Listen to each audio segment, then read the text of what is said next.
சென்னை வரக்கூடிய ரயில்களில் தற்போது காலதாமதம் ஏற்பட்டிருக்கிறது. செங்கல்பட்டு மாவட்டம் ஊரப்பாக்கம் அருகே ரயில் சக்கரத்தில் இரும்பு பொருள் சிக்கியதால் கொல்லம் எக்ஸ்பிரஸ் ரயில் தற்பொழுது தண்டவாளத்தில் கிடந்த இரும்பு பொருள் கொல்லம் எக்ஸ்பிரஸின் சக்கரத்தில் சிக்கிக் கொண்டதால் சத்தம் கேட்டிருக்கிறது.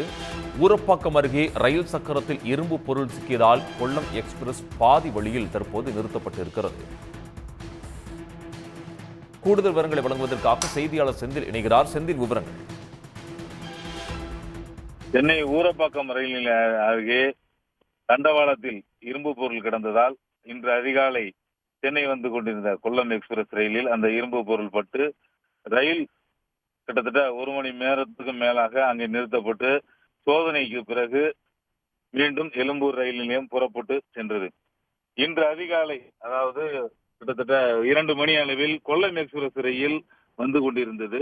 ஊரப்பாக்கம் ரயில் நிலையம் அருகே வந்தபோது ரயில் திடீரென்று தண்டவாளத்திலிருந்து ஒரு பொருள் ரயில் டோரில் பயங்கர சத்தத்துடன் அடித்துள்ளது. இதையடுத்து லோகோ பைலட் ரயிலை நிறுத்திவிட்டு கீழே இறங்கி பார்த்தபோது இரும்பு பொருள் ஒன்று கிடந்துள்ளது.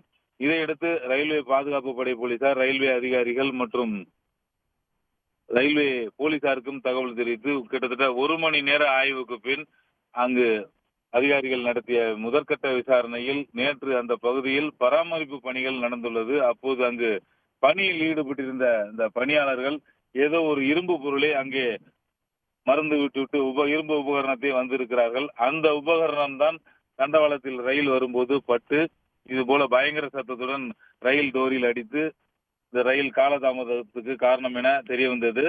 கொல்லம் எக்ஸ்பிரஸ் ரயில் காலதாமதமாக வந்தது, கிட்டத்தட்ட 1 மணி நேரத்துக்கும் காலதாமதமாக வந்ததை அடுத்து பின்னால் வந்த ரயில்களுமே, அதாவது தென் மாவட்டத்திலிருந்து வரக்கூடிய எல்லா ரயில்களுமே கிட்டத்தட்ட 1 மணி நேரம் காலதாமதமாக தற்போது சென்னை எழும்பூர் ரயில் நிலையத்துக்கு வந்து கொண்டிருக்கின்றன. இதனால் பயணிகள் கடும் சிரமத்துக்கு ஆளாகி இருக்கிறார்கள்.